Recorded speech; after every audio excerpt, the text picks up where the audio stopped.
Et il n'est pas encore midi. Bonjour à tous, nous sommes le mercredi 18 mars 2026 et notre cher ami, notre frère Scott Ritter est avec nous. Bon retour parmi nous, Scott. Merci de m'avoir invité. Scott, commençons par cette nouvelle de dernière minute. L'attaque israélienne contre South Pass. Il s'agit d'une raffinerie appelée la raffinerie d'Assalouye et plusieurs phases ont été touchées. La 3e, la 4e, la 5e et la 6e. Les rapports indiquent qu'ils ont coordonné l'attaque avec les États-Unis au préalable. Où allons-nous avec ce conflit, avec cette guerre qui s'intensifie au-delà de tout cela? Car il ne s'agit pas seulement de raffineries de pétrole. Nous voyons des usines de dessalement et d'autres infrastructures critiques, des éléments essentiels à la survie humaine, pas seulement à la vie quotidienne. Comment voyez-vous l'escalade de cette guerre?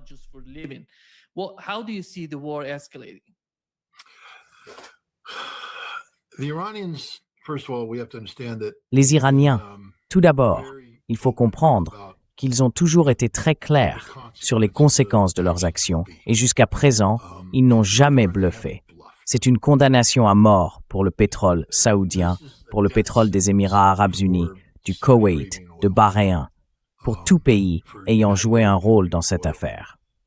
On peut dire qu'il s'agissait d'une attaque israélienne, mais elle a été, comme vous l'avez dit, coordonnée avec les États-Unis. Les États-Unis sont au minimum coupables et complices. Ainsi, toutes les nations arabes du Golfe qui ont participé à cela vont en payer un prix extraordinaire. Peut-être que les Iraniens prendront un pays, pour exemple, puis diront aux autres « Vous devez faire cesser cela, sinon nous détruirons tout. À la prochaine attaque, nous détruisons tout. »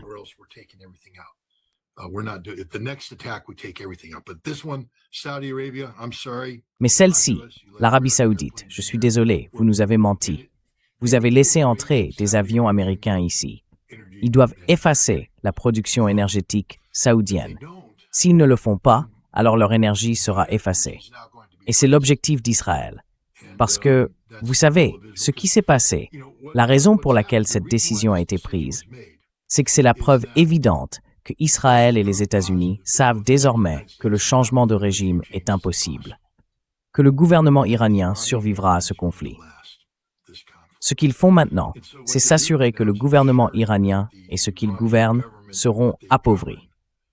Ils cherchent à infliger des dommages permanents et durables à la capacité de l'Iran à produire du gaz, du pétrole et de l'énergie et à en tirer des revenus.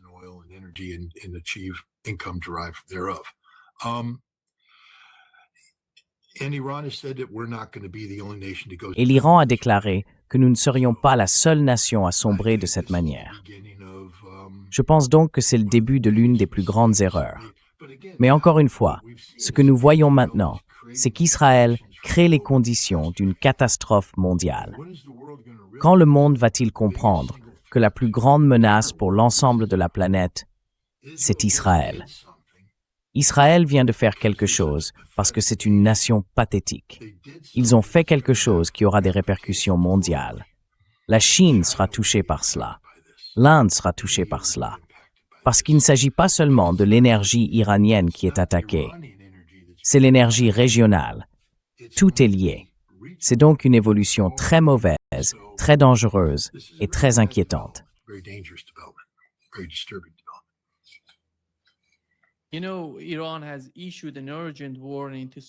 Vous savez, l'Iran a lancé un avertissement urgent à l'Arabie saoudite et aux Émirats arabes unis. Plusieurs sites sont mentionnés, comme le complexe de Jubail, la raffinerie de Samref et aux Émirats, le champ gazier d'Al-Hassan. Et avec le Qatar. Au Qatar, il y a le complexe de Massaï, qu'ils disent être affilié à Chevron. Donc, 2 sites au Qatar, 2 en Arabie saoudite et 1 aux Émirats arabes unis. Et ils ont déclaré qu'ils allaient les frapper et que toute personne vivant à proximité devrait quitter la région.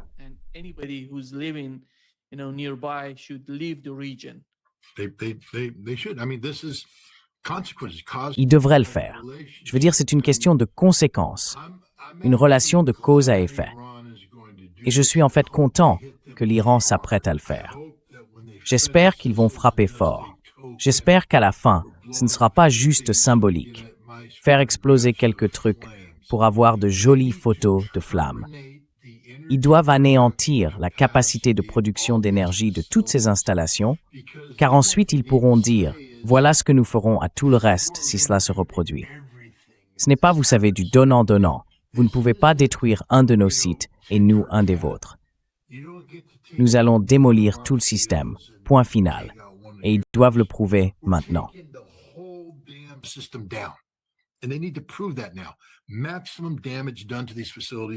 Détruire complètement ces installations, les rayer de la surface de la Terre. Parce que c'est la seule façon de réveiller les gens. La seule façon. Mon essence est passée de 3,11 il y a 2 lundis à 3,69 aujourd'hui, et je parie qu'elle sera à 3,85 avant la fin de la journée. Je me souviens que la dernière fois que j'ai vécu ça, j'allais voir la station-service changer le prix au cours de la journée. Man, parce que c'est comme ça que ça fonctionne.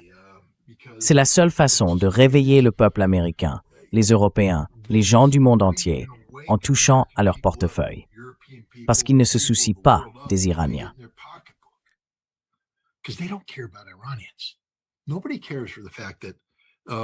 Personne ne se soucie du fait que pour tuer Ali Larzani et son fils, ils ont rasé tout un pâté de maisons. C'est un crime de guerre, la définition même d'un crime de guerre. C'est ce que les nazis faisaient. Et pourtant ils l'ont fait. Et on s'en vante en disant « oui, c'est une bonne chose ». Personne ne s'en soucie. Donc tu n'impressionneras personne. Bon sang, on a bombardé une école, on l'a frappé 2 fois, on a tué 175 filles. Personne ne s'en soucie. Voilà à quel point nous sommes répugnants en tant qu'êtres humains. Nous ne pensons qu'à nous-mêmes. Très bien, l'Iran. Maintenant, il est temps d'appuyer sur les boutons pour nous forcer à nous soucier de nous-mêmes. Faites-nous ressentir la douleur chez nous. Vous n'avez clairement pas touché nos cœurs, car nous avons des cœurs de pierre.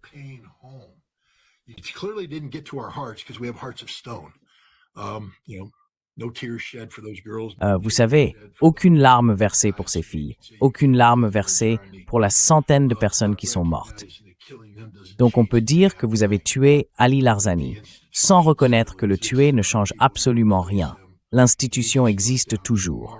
Il y a des gens pour le remplacer et il devient simplement un martyr, motivant ceux qui prendront sa place. Frappez les champs pétrolifères. Il est temps pour l'Iran d'appuyer sur l'accélérateur et de détruire ces fichus champs pétrolifères. L'autre chose que je ferais si j'étais l'Iran, ce serait de dire aux nations qui font passer des pétroliers par le détroit d'Ormuz, plus de pétroliers. Une fermeture complète du détroit d'Ormuz. On va faire mal, et il est temps de faire mal. Et si l'Inde dit « nous n'avons rien fait », eh bien, tant pis.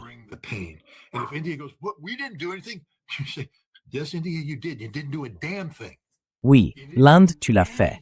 Tu n'as foutu absolument rien. Tu n'as rien fait pour empêcher cela. Tu entretiens encore de bonnes relations. Tu continues à parler à Israël comme s'ils étaient tes frères. Ils ne le sont pas. Ce sont les gens qui nous tuent chaque jour de la semaine et tu veux que nous fassions des affaires avec toi. Il est temps pour l'Iran de jouer cette carte. Et ils doivent dire aux Russes et aux Chinois qu'il est temps pour eux aussi de hausser leur niveau, car ça va avoir un impact désastreux, surtout sur la Chine. La Chine regarde son avenir en ce moment. Il va y avoir un gros accroc, car même si elle commence à acheter de l'énergie à la Russie, elle n'a pas la capacité de transit nécessaire pour acheminer toute cette énergie.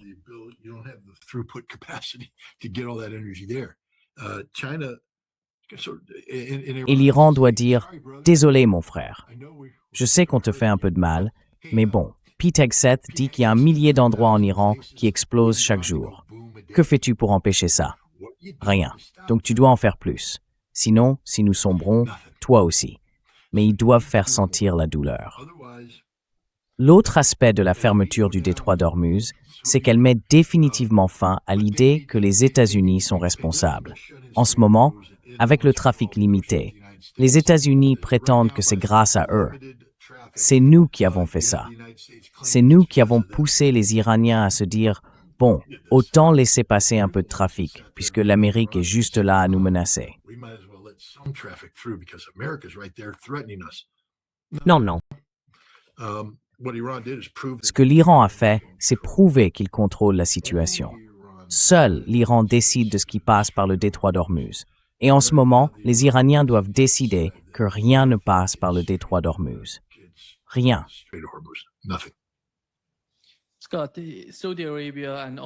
Scott, l'Arabie saoudite et tous ces États arabes sont dans une sorte de panique. L'Arabie saoudite, tu sais, accueille aujourd'hui une réunion des ministres des Affaires étrangères à Riyad. Un diplomate turc a rapporté qu'il rassemblait l'Azerbaïdjan, Bahreïn, l'Égypte, la Jordanie, le Koweït, le Pakistan, le Qatar, la Syrie et la Turquie, tous réunis en Arabie saoudite avec les Émirats arabes unis. Nous savons que l'Azerbaïdjan est très important pour Israël. Je ne sais pas si l'Iran ferait quelque chose dans ce sens, ou si tous ces pays réunis prendraient une initiative de ce genre. Comment vois-tu les capacités de ces pays?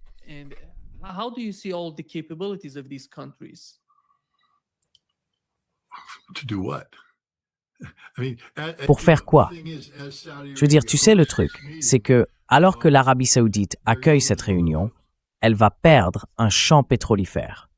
Ça fait quoi, Arabie saoudite? Et pendant que les Émirats arabes unis envoient leurs représentants, ils vont perdre un champ pétrolifère. Le Qatar va perdre un champ de gaz naturel. Tu vois, c'est la réalité. Alors qu'est-ce qu'ils vont faire? Se réunir et dire quoi? Qu'ils vont menacer l'Iran? Eh mec, ils perdent déjà 1000 points sur la carte chaque jour, se faisant exploser par l'Amérique. Tu vas amener ton armée pathétiquement petite et en faire 1020. Tu penses que les 20 cibles supplémentaires que tu peux frapper par jour vont changer quoi que ce soit? Je veux dire, c'est la réalité pathétique de ces nations arabes. Elles ont vendu leur âme au diable.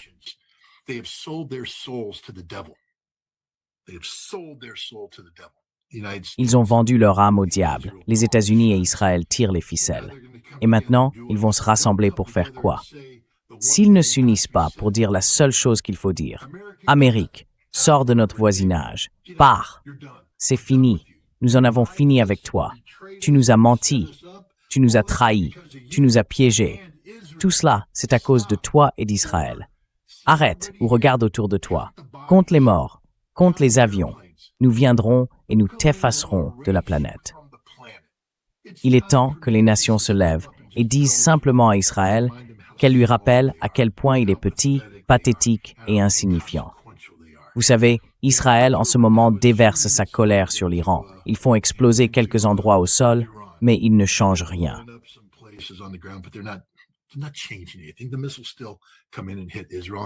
Les missiles continuent d'arriver et de frapper Israël chaque jour. Le Hezbollah massacre les troupes israéliennes dans le sud du Liban. Je veux dire, allez-y, Israël, mobilisez 450 000 hommes. Ils mourront tous aussi. Le Hezbollah est meilleur que vous dans ce domaine. Vous êtes sur leur terrain et ils vous massacreront. Et vous ne voulez pas vous battre. C'est ça, l'autre problème. Les Israéliens ne croient plus en cette mission. Ils n'y croient que lorsqu'elle est sans douleur. Ce n'est plus le cas. Il y a beaucoup de souffrances liées à tout cela. Ils doivent donc exercer la pression aux bons endroits. Ils doivent faire pression sur les États-Unis et sur Israël. S'ils essaient de faire pression sur l'Iran, qu'est-ce que l'Iran en a à faire?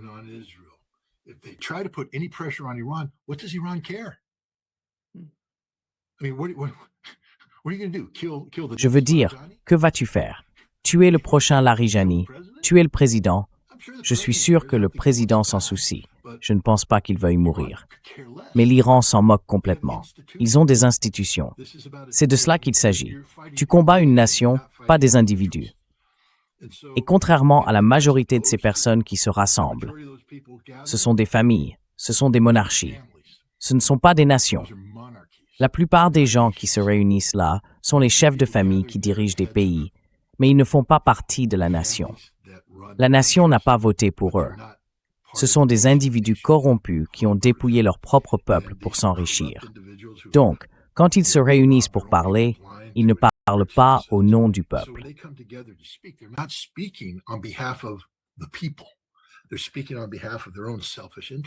Ils parlent au nom de leurs propres intérêts égoïstes. Il n'y a que quelques nations où l'on peut réellement dire que le dirigeant parle au nom du peuple. Je veux dire, Erdogan, je pense, parle pour la nation turque. Mais Jolani, pour qui parle-t-il? Qui va-t-il envoyer? Un autre coupeur de tête? Aucun des États arabes du Golfe n'est démocratique. Aucun. Ce sont tous des individus autocratiques, corrompus, moralement et économiquement corrompus. Le monde se porterait mieux s'il n'existait pas. Et peut-être que l'une des conséquences de cette guerre sera l'effacement de ces familles corrompues mises en place par les Britanniques. Aucune d'entre elles n'a mérité cela.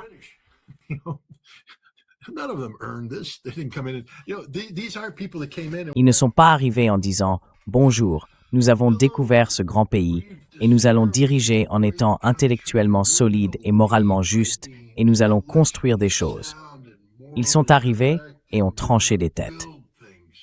Et un jour, un chameau est sorti et a uriné dans le désert, et un peu de pétrole est apparu. Ils se sont dit « Oh, ce n'est pas très bon au goût. Pourquoi ne pas engager un étranger intelligent ?» Et voilà que les Britanniques et les Américains arrivent, qui disent « C'est du pétrole. Que devons-nous faire? Rien du tout. Vous restez là sur votre chameau, dans votre tente, vous fumez votre pipe, et nous, on sortira le pétrole du sol, on vous jettera un peu d'argent, et ensuite, on le prendra. »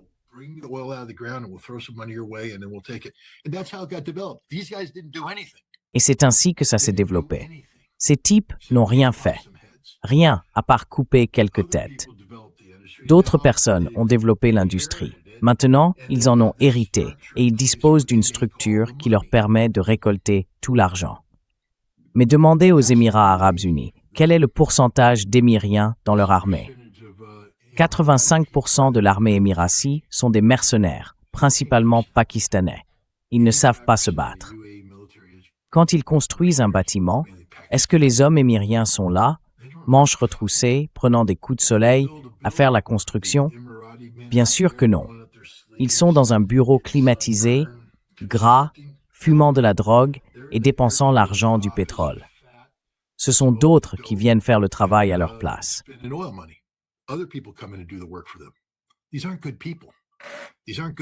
Ce ne sont pas de bonnes personnes. Ce ne sont pas de bonnes nations. Elles ne défendent rien de valable. Elles se cachent derrière une façade d'intellectualisme. Nous avons construit le nouveau Louvre au Moyen-Orient. Vous savez, les Émirats arabes unis ont construit cette imitation du Louvre. Que va-t-il se passer quand tous vos champs pétrolifères seront détruits, que vous n'aurez plus d'argent et que plus personne ne viendra sur votre stupide bout de désert? Vous n'aurez plus d'eau, car les usines de dessalement seront détruites et ce bâtiment sera vide. Personne ne viendra le visiter. Celui duquel Tom Cruise a sauté ou qu'il a escaladé, il restera vide pour toujours. Vous savez, ces petites îles en forme de palmiers que vous avez construites pour qu'on puisse les voir du ciel, en les regardant d'en haut.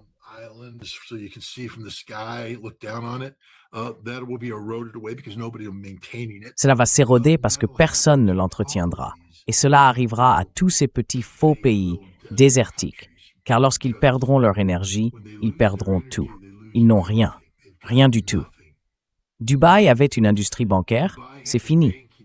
Tu crois que les expatriés vont rester à Dubaï maintenant que la situation a été exposée telle qu'elle est? Non, ils ont besoin de stabilité à long terme. Et ces nations arabes du Golfe ne peuvent plus la garantir. Donc c'est fini pour eux. Ce que tu vois en ce moment à Riyad, c'est une réunion paniquée. Une réunion paniquée.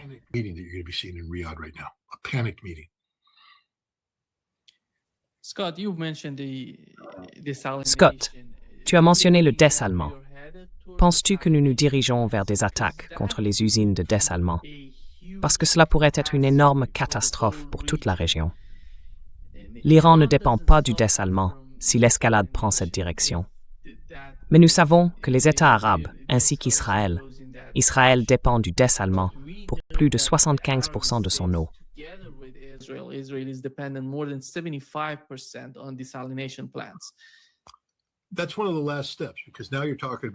C'est l'une des dernières étapes, parce que là, on parle de l'effacement d'une nation. Sans eau, on n'a rien. Et il n'y a pas de plan B pour l'eau. Il n'y a pas de plan B pour l'eau. Donc, c'est la prochaine étape. Et je crois qu'au bout du compte, Si ces nations ne cessent pas de faire ce qu'elles font à l'Iran les effacera en tant que nation civilisée en détruisant leurs usines de dessalement. Si j'étais les Iraniens, je détruirais dès maintenant les usines de dessalement israéliennes, tout de suite. Mettre fin à Israël maintenant. Juste en finir. Les détruire. En finir. Israël a peut-être un plan B. Ils pourront peut-être faire venir de l'eau parce que personne ne laissera les Juifs mourir. Donc ils feront venir de l'eau et tout ça. Très bien. Mais ce sera leur vie désormais.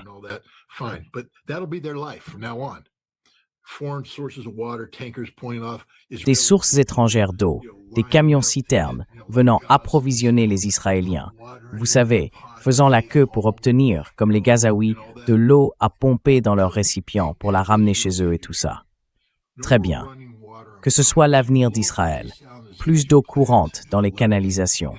Faites exploser les usines de dessalement et éliminez-les. Et le Hezbollah, allez-y, prenez les fermes de Sheba et coupez la source du Jourdain. Coupez tout. Terminez-en. Rendez la mer morte vraiment morte. Faites disparaître Israël. Vous savez, Israël doit cesser d'exister. C'est littéralement le cancer de la planète. Et l'Iran pourrait le faire en détruisant les usines de dessalement. Je pense qu'ils voudront peut-être donner une autre chance aux États arabes du Golfe. Mais à un moment donné, il faut en choisir au moins un. Moi, je choisirais les Émirats arabes unis, parce que je les déteste simplement. Effacez-les.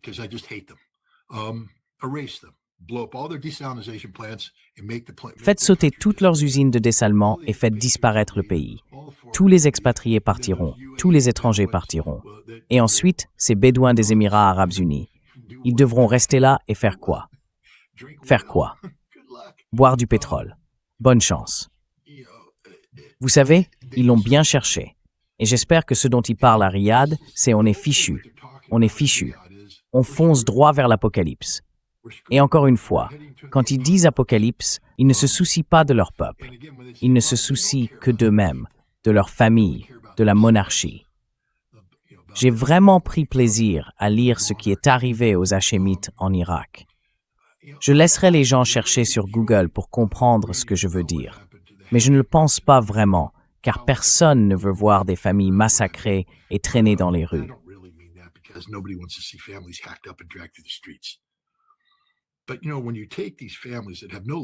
Mais vous savez, quand on confie le pouvoir à ces familles qui n'ont absolument aucune légitimité et qu'elles sont aussi corrompues, peut-être qu'elles ont besoin de la solution hachémite, version Bagdad, qui pourrait devenir la solution hachémite, version Amman. Ce serait bien. Cela pourrait être la solution à Bahreïn. Vous voulez vraiment que Khalifa reste là-bas? Ce gros bon à rien? Je veux dire, il est tellement corrompu, tellement méprisable. Sa famille a toujours été méprisable. Ils étaient une blague quand nous étions là-bas, comme inspecteurs d'armes. Je pourrais vous raconter des histoires, à vous faire dresser les cheveux sur la tête. Allez parler aux stewards de Gulf Air. Tous ces stewards de Gulf Air qui ont passé du temps sur la plage du Cheikh et qu'on a recrutés pour aller faire ces petites affaires.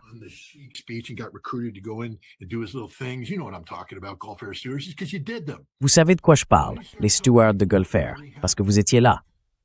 Pourquoi ne pas commencer à dire aux gens ce qui s'est vraiment passé? À quel point ces gens sont méprisables. Méprisables. Et pourtant, ils gouvernent, et nous les traitons comme s'ils étaient, vous savez, quelqu'un d'important. Ils ne sont personne. Ils sont stupides, ignorants, corrompus et moralement déficients. Et pourtant, ils sont là, vivent, gagnent tout cet argent, et tout le monde se précipite vers eux en les traitant comme des dieux parce qu'ils font de l'argent. Eh bien, ils n'en feront plus si l'Iran anéantit leur énergie. Et alors le monde verra ces gens pour ce qu'ils sont, des perdants pathétiques. J'en ai assez, parce que c'est eux les responsables.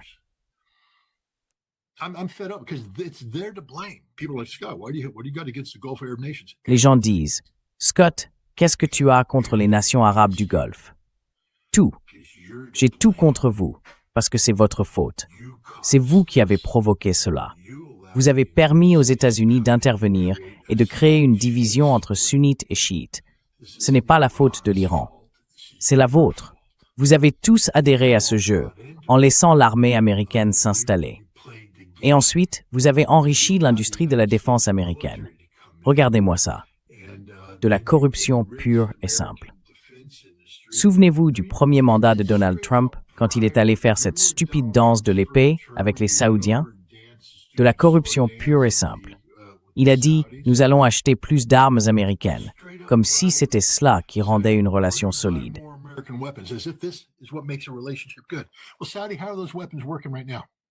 Eh bien, l'Arabie saoudite, comment fonctionnent ces armes en ce moment? Vous vous sentez en sécurité avec toutes ces armes que vous avez achetées? Émirats arabes unis, comment va ce système de défense antimissile? Je veux dire, vous pouvez inclure ça dans vos chiffres bidons. Nous avons tiré 400 missiles et en avons abattu 287. Ah oui? Combien d'intercepteurs avez-vous utilisés pour les abattre et combien vous en reste-t-il? Que va-t-il se passer demain, quand vous ne pourrez plus défendre votre pays parce que les États-Unis refusent de vous fournir davantage d'intercepteurs? Parce que nous avons envoyé tous ceux que nous avions retirés de Corée du Sud en Israël. C'est le rôle joué par les nations arabes du Golfe qui a rendu cela possible. Ce sont elles les responsables.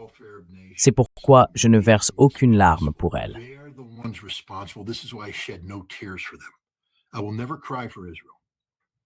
Je ne pleurerai jamais pour Israël. Quand Israël sera effacé de la planète, je me réjouirai, car Israël est un cancer. Mais aux côtés des Israéliens, en tant qu'entité cancéreuse, se trouvent toutes les familles royales de la région du Golfe arabe. Aucune d'entre elles n'est arrivée là légitimement. Elles ont toutes été placées là par les Britanniques, puis soutenues par les Américains. Elles vivent de l'argent qu'elles tirent du sol. Elles ne l'ont pas gagné. C'est un cadeau qu'on leur a fait. Et il n'y en a pas beaucoup parmi elles qui dépensent cet argent avec sagesse.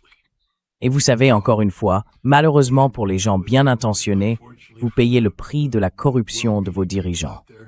Tout le monde traite MBS comme s'il était une sorte de bon gars. Vous savez pourtant que c'est un être humain répugnant. Il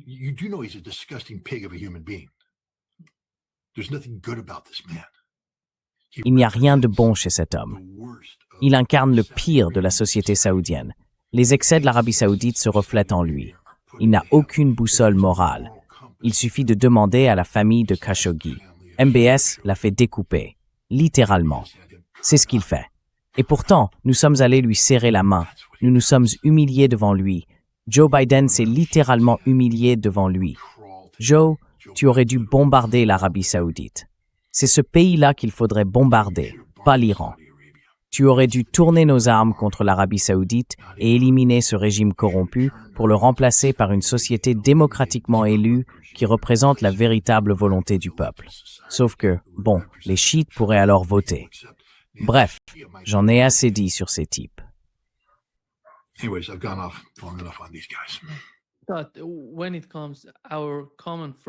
Mais quand il s'agit de cela, notre ami commun Larry Johnson a rapporté l'autre jour que les Israéliens manquent d'intercepteurs pour le système THAAD et le système Patriot.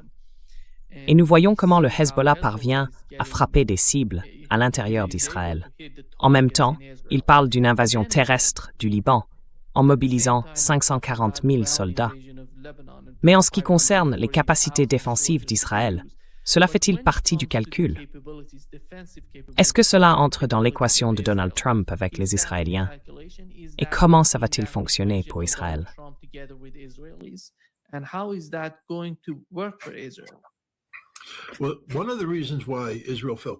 Eh bien, l'une des raisons pour lesquelles Israël s'est senti en confiance pour frapper l'Iran à ce moment-là, c'est qu'il s'était convaincu d'avoir écarté le Hezbollah de l'équation. Les Israéliens ont toujours considéré le Hezbollah comme un pistolet chargé pointé sur la tête d'Israël, et que si l'on s'en prenait à l'Iran, boum, le pistolet se déclenchait. Ils ont donc visé les cadres intermédiaires du Hezbollah, ont mutilé beaucoup de gens, en ont aveuglé d'autres. Ils ont tué Hassan Nasrallah et ont travaillé avec les États-Unis pour amener le gouvernement libanais à calmer le Hezbollah.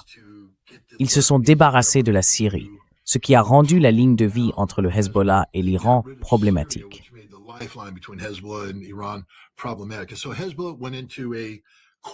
Et donc, le Hezbollah est passé en mode silencieux, comme en veille. Mais ne vous laissez pas endormir. C'est comme si je regardais cet ordinateur. Je donne une analogie affreuse, mais je l'invente au fur et à mesure. Alors peut-être qu'elle finira par fonctionner. J'ai cet écran d'ordinateur. L'écran ne fait rien. Je le regarde, je bouge ma souris et je crois que c'est l'ordinateur. Mais non, ce n'est qu'un écran. L'ordinateur est juste là, à côté. C'est lui qui fait tout le travail. Et ce qui s'est passé ici, c'est qu'on a réussi à faire passer tout le monde en mode veille. Voilà. C'est bon, on a réglé le problème du Hezbollah.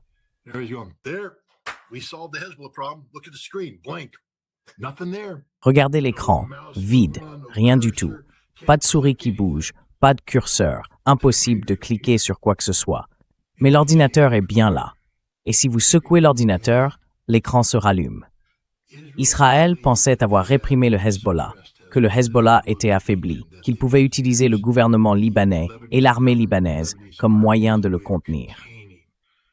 Je veux dire, regardez ce qui s'est passé quand le gouvernement libanais, le Premier ministre et le président ont ordonné à l'armée libanaise de désarmer le Hezbollah. Quelle a été la réponse de l'armée libanaise? Pas question. On ne touche pas à ça. Parce qu'ils connaissent la vérité. L'écran peut être éteint.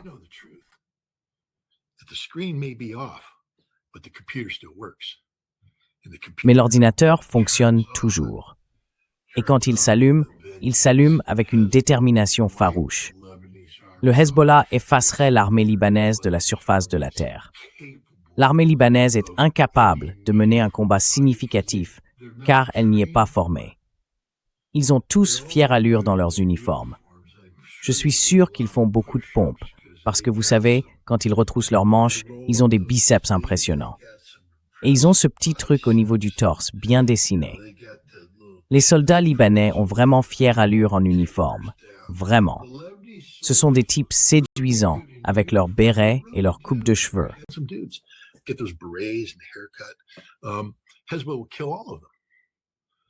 Le Hezbollah les aurait tous tués, parce que le Hezbollah est sacrément bon au combat, et ils sont toujours là. Le Hezbollah, tu sais, a dû faire quelques, ajustements cosmétiques. Voilà. Cosmétiques, tu vois, se retirer un peu du sud. Mais tous les tunnels sont toujours là.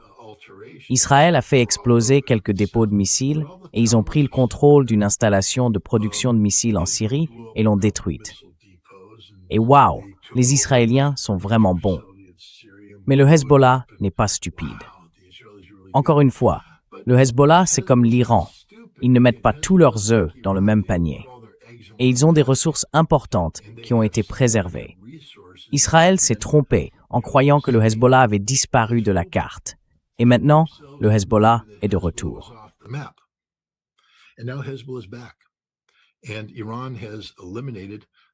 Et l'Iran a éliminé la majeure partie de la capacité d'Israël à se défendre.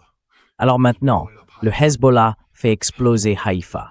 Le Hezbollah fait exploser Tel Aviv. C'est quelque chose d'incroyable. Et maintenant, les Israéliens vont envoyer 500 000 soldats dans le sud du Liban. Je veux simplement que les gens réfléchissent à cela un instant, car peut-être que vous ne connaissez pas bien le domaine militaire. L'une des choses que nous faisions toujours dans l'armée avant de faire quoi que ce soit, entraînement, guerre, c'est ce qu'on appelle la préparation du champ de bataille par le renseignement, ou IPB. Et l'une des choses que l'on fait, c'est d'examiner le terrain et de voir ce qu'il nous indique. Car le terrain va vous dire 2 ou 3 choses. Où vous pouvez aller et où vous ne pouvez pas aller. Nous faisons donc des superpositions, des zones praticables et des zones interdites.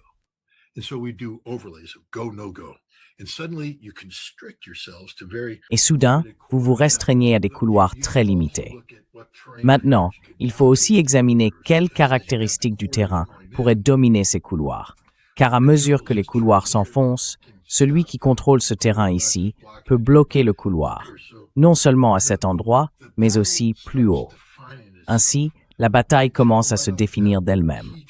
On peut immédiatement identifier le terrain clé, les principales lignes de communication, et déjà façonner la bataille, ce dont nous allons avoir besoin, ce que l'ennemi devra faire, et tout ce genre de choses.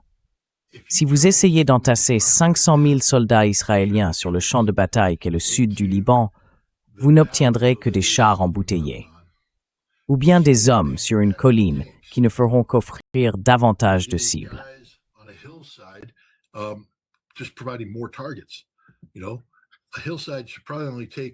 Une colline ne devrait probablement être prise que par un peloton déployé en ligne pendant qu'il la balaie. De cette façon, si le Hezbollah ouvre le feu, il pourrait éliminer une équipe de tir. Mais le reste des hommes pourrait riposter, faire appel à l'artillerie, renforcer avec un autre peloton et avancer. Mais si vous arrivez et déployez une compagnie en ligne, vous allez perdre la compagnie immédiatement. Tout ce que vous faites, c'est créer plus de cibles, plus de chars, plus de concentration de troupes. Où vont aller ces 500 000 soldats lorsqu'ils se retrouveront coincés dans un embouteillage? Parce que c'est ce qui va se passer. Ils vont commencer à se faufiler vers un village anonyme sur une colline du sud du Liban et le Hezbollah va surgir, bam, et les frapper.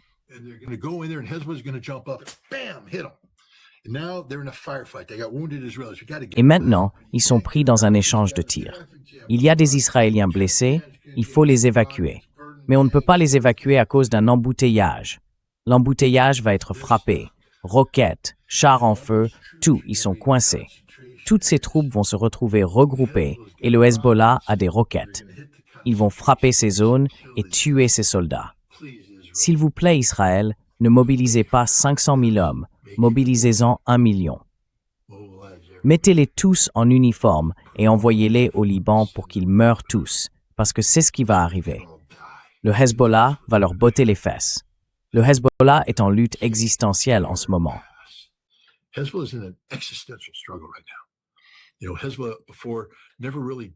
Tu sais, le Hezbollah n'était jamais vraiment entré dans une logique de combat jusqu'au bout, parce qu'il était aussi lié au gouvernement libanais. Le gouvernement libanais s'est révélé n'être rien d'autre qu'une façade du Mossad. Le président et le premier ministre travaillent pour le Mossad. Je le répète, le président du Liban et le premier ministre travaillent pour le Mossad. Maintenant, cela peut être directement ou indirectement, peut-être que Tom Barak, l'ambassadeur américain en Turquie, qui est maintenant l'envoyé spécial libanais, sert de couverture pour eux. Mais au final, ils ne travaillent pas pour le peuple libanais. Parce que s'ils le faisaient, ils auraient déjà déclaré la guerre à Israël pour tous les bombardements qui ont eu lieu à Beyrouth et ailleurs.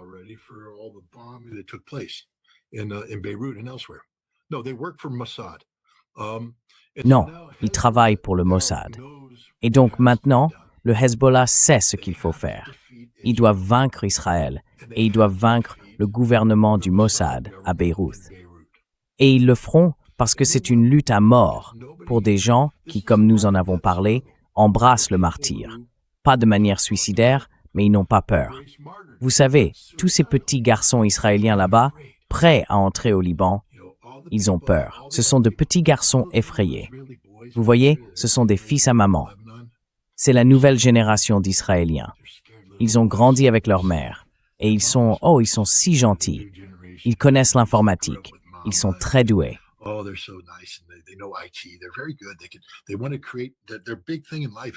Ils veulent créer. Vous voyez, leur grande ambition dans la vie, ce n'est pas de travailler dans un kibboutz sous le soleil, en transpirant et en se forgeant des muscles. Ils veulent s'asseoir dans un bureau climatisé et lancer une start-up informatique. C'est tout ce qu'ils veulent faire. Je veux créer une start-up parce que pour eux, ça veut dire ne rien faire et gagner tout l'argent.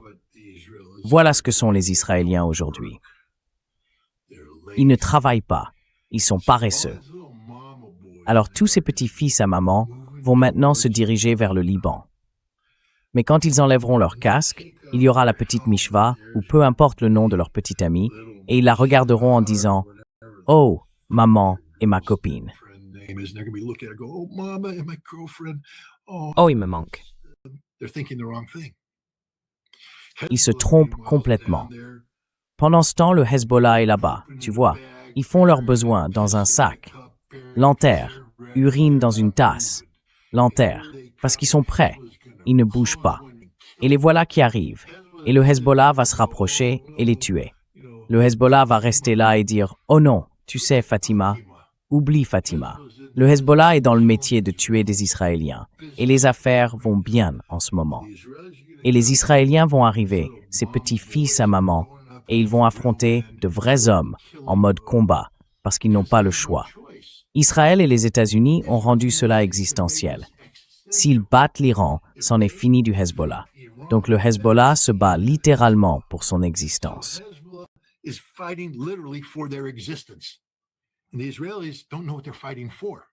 Et les Israéliens ne savent pas vraiment pourquoi ils se battent. Ils savent seulement que lorsqu'ils entrent au Liban, ils se font broyer et commencent à hésiter. Et quand on hésite au combat, on est mort. Mobilisez tous les Israéliens au Liban, et alors nous n'aurons plus à nous soucier d'Israël. Le Hezbollah accomplit en ce moment l'œuvre de Dieu, car il est en train d'exciser le cancer. Vous savez, le Hezbollah n'a pas été vaincu. Tout le monde dit « Oh, ils ont été vaincus ». Ils se sont simplement mis en veille. Leur écran est passé, vous savez, en mode silencieux. Il est devenu noir. Mais l'ordinateur est toujours là, avec son disque dur, son processeur et tout le reste. Et maintenant qu'ils l'ont secoué, l'écran s'est rallumé et l'ordinateur fonctionne à merveille.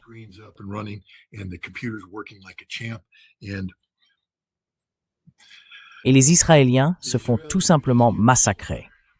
Ils ne sont pas très bons. Ils ont quelques membres des forces spéciales qui sont compétents, mais les Israéliens sont surtout très doués pour piloter des avions, larguer des bombes et faire exploser des choses. Mais comme l'a montré l'Iran, il faut faire exploser des cibles qui ont de l'importance. À Beyrouth, ce qui s'est passé, c'est qu'ils n'ont plus de cibles significatives à détruire. Alors ils reviennent à la doctrine de Daïa.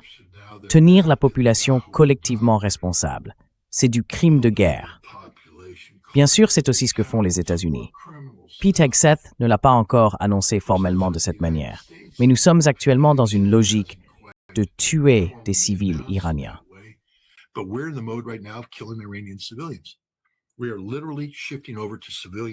Nous nous tournons littéralement vers des cibles civiles, car notre objectif est désormais de punir le peuple iranien pour ne pas s'être soulevé et avoir renversé le régime.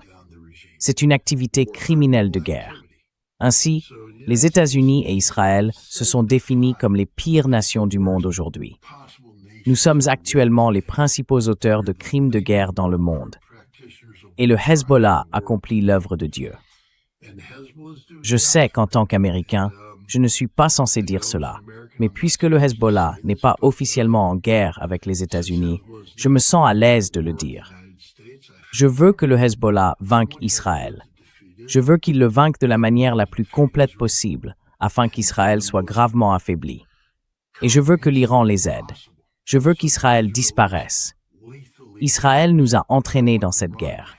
Le peuple américain ne comprend pas cela. Ce n'est pas une guerre américaine.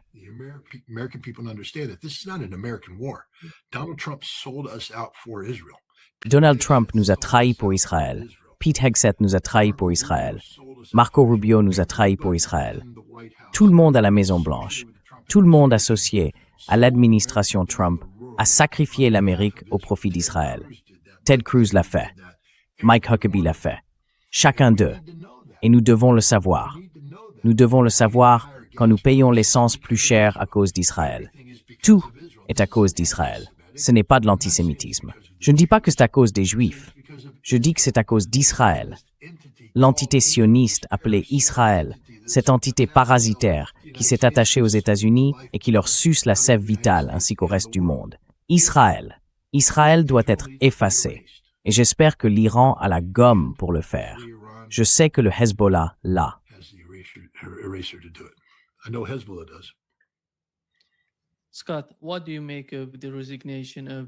Scott, que penses-tu de la démission de Joe Kent? Donald Trump ne peut pas le traiter de gauchiste ni d'ennemi. C'est un homme qui a soutenu Trump, qui croit vraiment en l'Amérique, qui veut que le pays soit plus fort.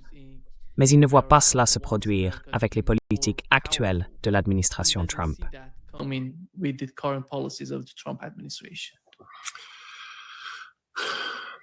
Joe Kent Joe Kent. Personne ne remet en question son courage. Il a servi dans certains des endroits les plus dangereux du monde, dans les pires conditions, et il a triomphé. Vous savez, Joe Kent fait partie d'un grand groupe de vétérans des guerres d'Irak et d'Afghanistan, mais surtout de la guerre en Afghanistan, qui a largement fait appel au personnel des opérations spéciales, les forces spéciales. Nous avons d'ailleurs considérablement élargi leur rang.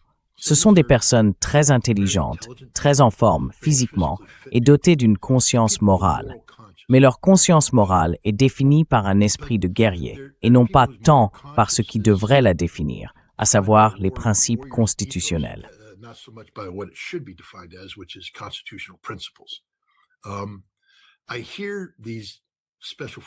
J'entends ces anciens des forces spéciales là-dehors faire de grands discours sur la Constitution. Mais quand on creuse un peu ce qu'ils expriment vraiment, on se rend compte qu'ils visent l'efficacité militaire. Je déteste le dire, mais la Constitution n'est pas efficace. La forme américaine de gouvernement constitutionnel n'est pas efficace. C'est laid, inefficace. Peu importe. Mais c'est le nôtre. Il y a des freins et contrepoids. Dès que vous dites freins et contrepoids, vous impliquez l'inefficacité, parce que vous freinez et contrebalancez. L'armée, elle, n'est pas faite pour les freins et contrepoids. Elle est faite pour accomplir la mission. Et Joe Kent fait partie de ces types qui accomplissent la mission. On lui confie une mission et il l'accomplit.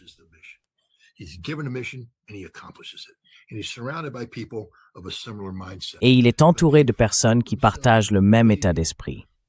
Mais ils se sont trompés eux-mêmes en croyant que tout cela est constitutionnel, parce qu'ils ont prêté serment de soutenir et de défendre la Constitution. Ils pensent qu'en accomplissant la mission, ils remplissent ce serment. Ce qu'ils ne comprennent pas, c'est que parfois la mission agit en opposition aux normes et aux valeurs constitutionnelles. Joe Kent, et je l'ai vu lorsqu'il se présentait, car j'avais de l'espoir pour Joe Kent, mais ensuite je lisais certaines de ses déclarations sur le Moyen-Orient, et vous savez, c'est quelqu'un qui, comme la plupart de ceux qui ont combattu dans ces guerres, admettra que nous faisions fausse route.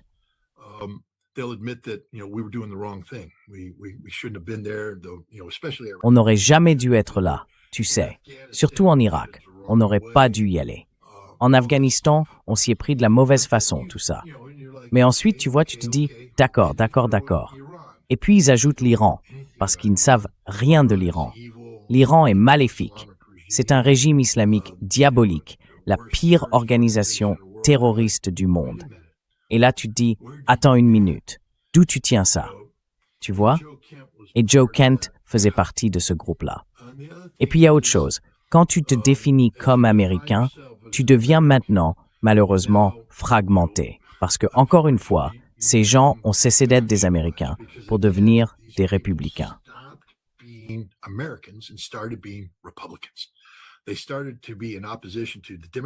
Ils ont commencé à s'opposer au Parti démocrate parce que beaucoup de gens dans ce parti étaient contre ce qu'ils faisaient en Afghanistan ou en Irak. Ils ont commencé à soutenir le Parti républicain à cause de cette croyance erronée selon laquelle les républicains se souciaient réellement d'eux. Mais Joe Kent le sait. Joe, tu as, je suppose, parce que Joe Kent est un type droit. Il a perdu sa femme, Shannon. C'était une héroïne. En Syrie, elle a été tuée par une bombe de l'État islamique. Mais si tu regardes sa poitrine, je veux dire les décorations sur sa poitrine, c'était une femme qui avait de l'expérience, qui savait de quoi elle parlait, et elle en avait la preuve. Ce n'était pas une touriste de la guerre.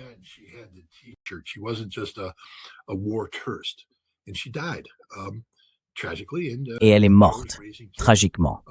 Et maintenant, Joe élève les enfants, donc il connaît la réalité de la guerre. Mais vous savez, Joe ne sait pas, Joe s'est laissé capturer par le mouvement MAGA. Le mouvement MAGA n'est pas un mouvement américain. Le mouvement MAGA est une faction. Les gens, s'il vous plaît, lisez le Fédéraliste numéro 10. Je suis désolé, je fais partie de ces types un peu constitutionnalistes. James Madison a écrit le Fédéraliste numéro 10 pour nous avertir du danger du factionnalisme et de la création de factions. Et MAGA est une faction. Ce n'est pas un mouvement américain, c'est une faction. Un mouvement américain croit réellement que tout le monde devrait exister.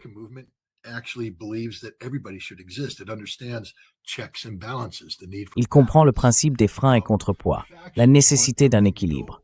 Les factions veulent que tout aille dans leur sens.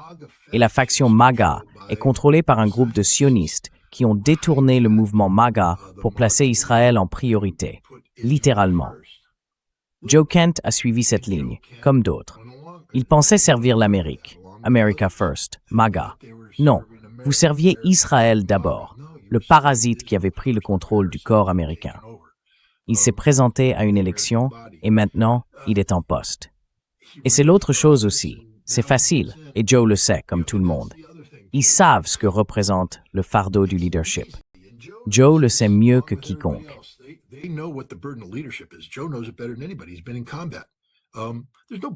Il a connu le combat. Il n'y a pas de conneries au combat. Aucune. Tu as une mission à accomplir, et les conneries te font tuer. Quand tu commences à débiter des absurdités, tu te déconcentres. Et la prochaine chose que tu sais, c'est qu'une balle entre dans ta boîte crânienne et ton cerveau finit éclaboussé sur un mur. Joe le sait parce qu'il a vu les conséquences de ça. Mais quand tu entres en politique, ce n'est que des conneries. Absolument tout. Alors, il a avalé tout un tas de bêtises. Et maintenant, il arrive au pouvoir et il se retrouve au centre de lutte contre le terrorisme. Il a vu la vérité parce qu'il essaye de faire face à ces menaces terroristes qui se manifestent.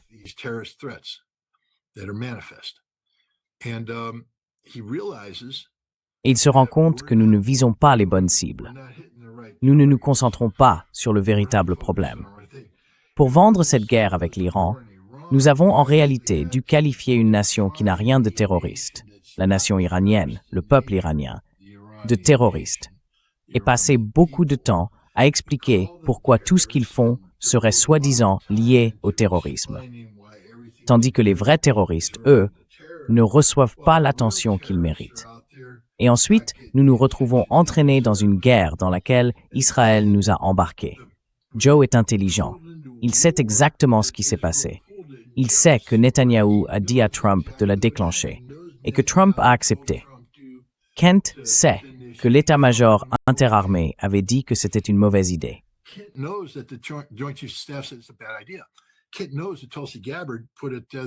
Kent sait que Tulsi Gabbard a publié un rapport de renseignement affirmant que le régime ne tomberait pas, que rien de ce qu'il voulait accomplir ne serait accompli. Et il sait que Donald Trump y est allé quand même. Tu sais, je pense qu'il a finalement atteint le point où il s'est dit « Je ne peux plus faire ça. Je ne peux plus vivre dans le mensonge. » Parce que Joe Kent, malgré tous ses défauts, et quand je dis défauts, je veux dire le fait d'avoir été aspiré dans le mouvement MAGA. Bon sang, nous l'avons tous été. Tu parles à un type qui pensait que Donald Trump allait être un artisan de la paix, d'accord? Nous nous sommes tous fait avoir d'une manière ou d'une autre. Mais comme toute personne honnête, quand tu te réveilles un matin et que tu réalises que tu t'es fait avoir, il ne s'est pas menti à lui-même. Il l'a reconnu, il a écrit une lettre, et c'est tout. Il a démissionné.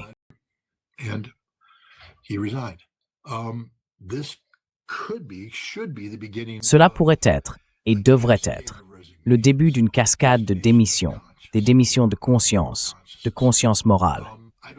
Je ne sais pas si ce sera le cas, car encore une fois, j'ai perdu beaucoup de foi en l'humanité, surtout envers les Américains au fil du temps. J'aimerais croire que lorsque la plupart des Américains disposent du savoir et de l'information, ils feront ce qui est juste. Malheureusement, je ne le crois plus. Je pense que les Américains sont devenus dépendants du confort et qu'ils feront donc tout ce qui est nécessaire pour préserver ce confort, même si c'est la mauvaise chose à faire. Mais cela pourrait mener à d'autres démissions. Je veux dire, Tulsi Gabbard doit démissionner et commencer à dire la vérité sur ce qui s'est passé. Elle a écrit ce message affreux où elle disait en gros qu'elle défendait le président en essayant plus ou moins de dire la vérité, sans vraiment la dire.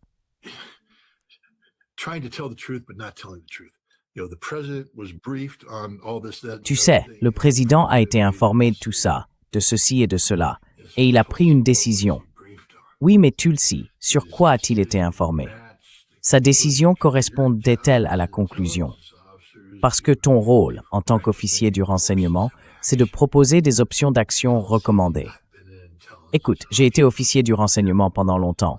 Je sais ce que tu es censé faire. Alors, est-ce que le président a suivi une de tes options? Est-ce qu'il t'a écouté? Ou est-ce qu'il a simplement fait ce qu'il voulait et répété ce qu'il disait déjà? Je ne te crois pas. Je ne te fais pas confiance. Eh bien, à ce moment-là, tu dois démissionner. Si le président ne te fait pas confiance, alors tu ne fais pas ton travail et tu dois démissionner pour le bien du peuple. Trouve quelqu'un là-dedans en qui le président a confiance.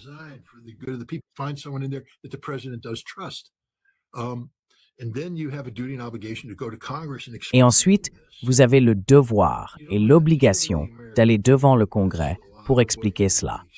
Vous n'avez pas à vous adresser au peuple américain, car une grande partie de ce que vous auriez à expliquer est, vous savez, classifié. Mais le Congrès tient des sessions à huis clos.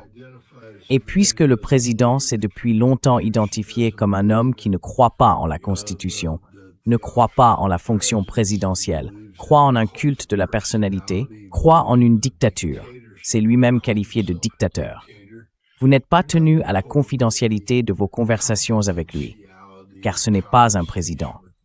C'est un dictateur. Vous devez aller devant le Congrès et parler du dictateur nommé Trump et de la manière dont il ignore toutes les preuves et nous a entraînés dans cette guerre au nom d'Israël.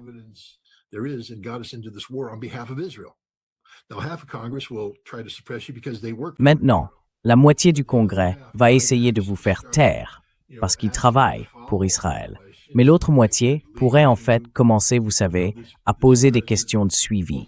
Et cela pourrait conduire à ce que ce président soit finalement tenu pour responsable, soit lors de l'élection, dans l'isoloir le jour du vote, soit peut-être par la responsabilité ultime lorsque son cabinet finira par se rendre compte que cet homme est néfaste pour l'Amérique, qui nuit à l'Amérique et leur nuit à eux aussi, et qu'ils invoquent le 25e amendement pour le destituer. Mais, vous savez, Donald Trump est, après Israël, la plus grande menace pour les États-Unis. Rappelez-vous, parce qu'il a cessé de croire en l'Amérique. Il ne croit qu'en Donald Trump. Scott, avant de conclure le... Scott, before wrapping up, we had an interview with the Iranian foreign minister. Nous avons eu un entretien avec le ministre iranien des Affaires étrangères. Il a déclaré que l'Iran conçoit un nouveau mécanisme pour le détroit d'Ormuz. Il y a également un article dans le Financial Times qui soutient que les actions de l'Iran dans le détroit d'Ormuz illustrent la réalité d'une guerre économique multipolaire. Pendant des décennies, les États-Unis ont dominé le régime des sanctions et utilisé la pression financière comme une arme stratégique. Désormais, d'autres puissances, dont l'Iran et la Chine, peuvent employer des outils similaires pour répondre à l'escalade. Comment percevez-vous l'ensemble de la situation dans le détroit d'Ormuz? Donald Trump supplie les Européens de l'aider.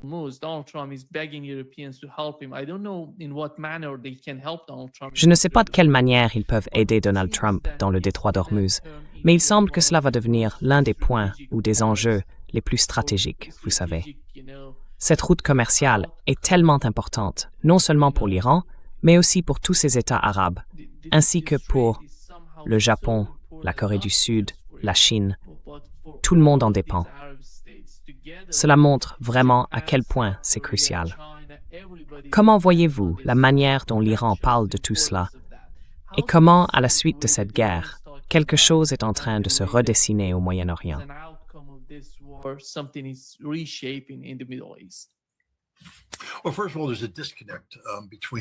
Eh bien, tout d'abord, il y a un décalage entre ce que dit l'Iran, qui repose sur la réalité, et ce que disent les autres nations. Par exemple, et pas seulement dans leurs paroles, mais aussi dans leurs actes, je pense qu'il y a une reconnaissance croissante du fait que l'Iran contrôle actuellement le détroit d'Ormuz. On ne traverse pas le détroit d'Ormuz en ce moment sans que l'Iran donne son accord. À présent, les États-Unis mènent une campagne militaire visant à réduire la capacité de l'Iran à interdire le passage dans le détroit. Là encore, il s'agit de la préparation du champ de bataille par le renseignement. Je regarde une carte, je regarde le détroit. Et l'autre aspect intéressant, c'est la manière dont le détroit fonctionne. Il y a un flux de trafic entrant.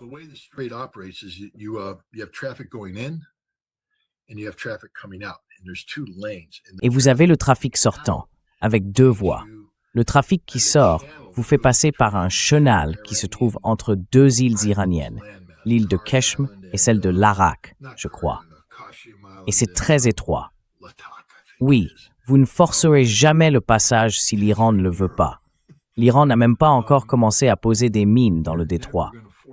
L'autre chose que l'Iran n'a pas faite, c'est couler un navire au milieu de ce chenal, car ce serait la fin de tout. Je veux dire, tout ce que l'Iran a à faire, c'est d'y placer quelques pétroliers, de les couler, de les faire sombrer, et il peut recommencer. L'Iran contrôle le détroit. Il le contrôlera toujours.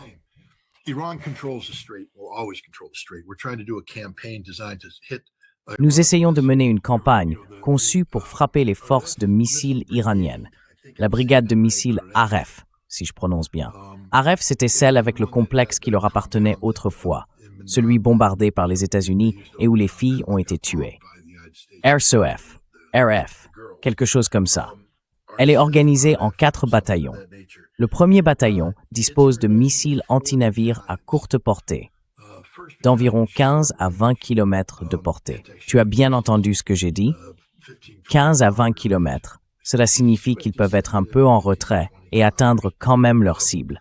Ils n'ont pas besoin d'être directement sur la côte. Ensuite, la deuxième brigade s'occupe des missiles à moyenne portée.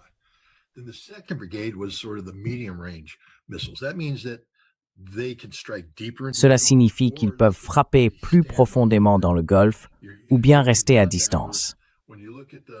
Ce que vous avez fait maintenant, c'est que lorsque vous examinez le terrain du détroit d'Ormuz, ce que je définis ne concerne pas seulement la manière dont ils peuvent atteindre le détroit, mais aussi jusqu'où ils peuvent se replier tout en conservant la capacité de l'influencer par des tirs directs ou indirects. Et puis, il y a la longue portée. Vous avez donc 3 bataillons qui offrent une capacité de fermeture en couche. Les États-Unis, en ce moment, se concentrent sur le bombardement des crêtes et des montagnes le long de la côte, comme si les faire exploser allait arranger quoi que ce soit. Cela montre, encore une fois, un manque fondamental de compréhension.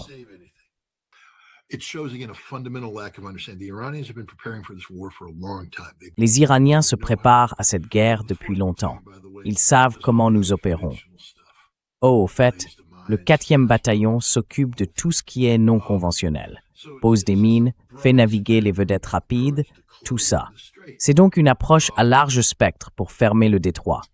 Nous n'arriverons jamais à intercepter cela. La seule façon d'ouvrir complètement le détroit, c'est de contrôler physiquement le territoire que je viens de décrire.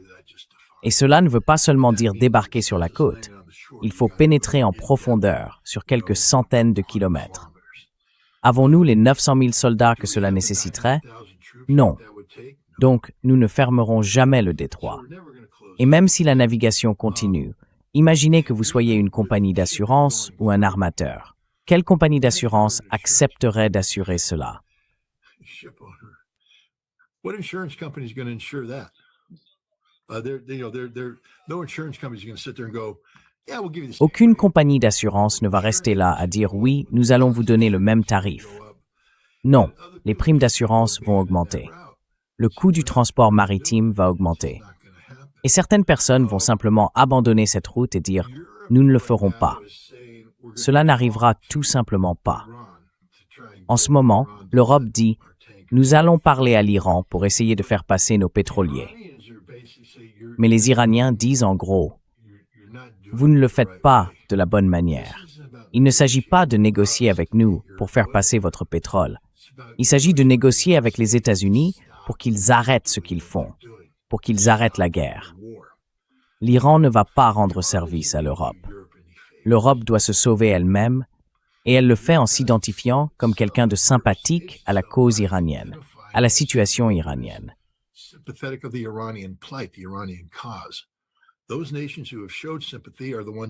Les nations qui ont montré de la sympathie sont celles qui bénéficient d'un traitement favorable. Celles qui se contentent encore de faire semblant vis-à-vis des États-Unis en disant simplement nous n'allons pas envoyer de forces navales. Eh bien, l'Iran se moque complètement des marines européennes. La seule chose plus pathétique qu'un peloton d'infanterie israélien, c'est la marine européenne. Envoyer un peloton d'infanterie israélien dans le sud du Liban, c'est les condamner à mourir. La marine européenne arrive, essaye d'ouvrir le détroit, ils vont tous mourir. Franchement, c'est stupide d'avoir même cette discussion. Vous savez, Trump joue ici une carte politique. Mais en réalité, ce n'est pas ça. L'Iran ne va pas récompenser l'Europe pour cela. Ce que l'Iran veut, c'est que l'Europe dise aux États-Unis d'arrêter cette guerre.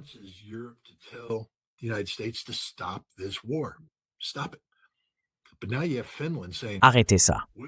Mais maintenant, la Finlande dit « Nous échangerons notre soutien aux États-Unis au Moyen-Orient contre un soutien américain à l'Ukraine. » Vous voyez comment les Européens réfléchissent.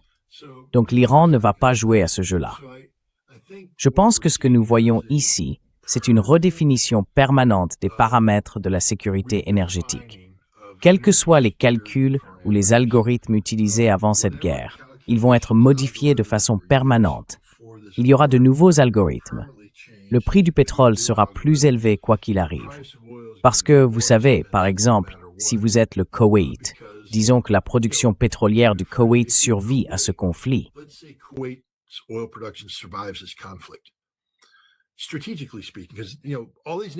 D'un point de vue stratégique, tu sais, toutes ces nations vont en prendre un coup. Elles s'en remettront peut-être pas. Disons qu'elles y survivent. Disons que la famille royale koweïtienne s'en sort. Maintenant, vont-ils rester là à se dire « Eh bien, on va simplement redoubler de bêtises et refaire la même chose pour que ça se reproduise, puisque désormais, l'Iran peut fermer le détroit quand il veut. » Ou vont-ils commencer à négocier avec les Saoudiens pour construire un nouvel oléoduc reliant le pétrole koweïtien à la mer Rouge? Mais ce qu'ils doivent comprendre, c'est que l'oléoduc commence quelque part, et ce point de départ sera une cible pour les Iraniens.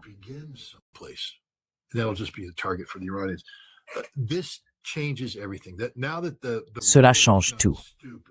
Maintenant que le monde est devenu stupide, que les Israéliens sont devenus stupides, que les Américains sont devenus stupides, en frappant l'énergie iranienne, cela signifie qu'à partir de maintenant, ces champs énergétiques deviennent des cibles. Cela change complètement l'approche. Vous savez, c'est la même chose qui se passe en Russie. Quand les Ukrainiens ont commencé à s'en prendre au pétrole russe, aux installations stratégiques de production et de traitement du pétrole, les Russes ont réalisé qu'ils avaient ces immenses installations sans aucune protection. Alors maintenant, les Russes s'emploient à renforcer ces installations, à y installer physiquement des défenses aériennes. Tout le dispositif complet.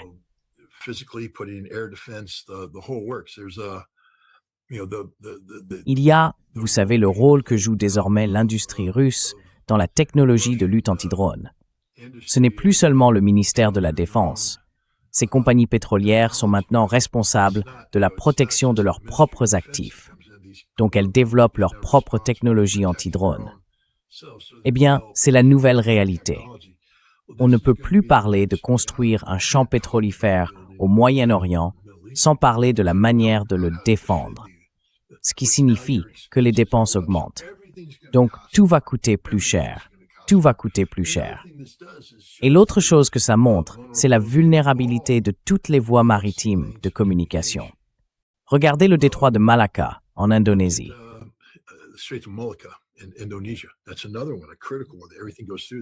C'en est une autre, une critique, celle-là. Tout passe par là. L'endroit le plus facile au monde à bloquer après le détroit d'Ormuz. Bab el-Mandeb. Tu sais, le Yémen peut le fermer. Le canal de Suez. On a vu ce qui se passe quand un pétrolier se met de travers et reste coincé. C'est bloqué. Eh bien, peut-être qu'il est temps pour l'Iran de commencer à couler des navires dans le canal de Suez et de le fermer aussi. Tu veux jouer à des jeux stupides? Les Iraniens sont tout à fait capables de jouer à ce jeu-là aussi. Te faire payer ta stupidité en te faisant payer le prix ultime. Douleur à court terme pour un gain à long terme. Là, ce sera une douleur à long terme pour aucun gain du tout. Voilà ce qui se passe dans le monde aujourd'hui. Oui, merci beaucoup, Scott, d'être avec nous aujourd'hui. C'est toujours un grand plaisir. As always. Thank you. Merci, ce fut un plaisir de parler avec vous. D'accord, à bientôt. Au revoir. Bye-bye. Merci.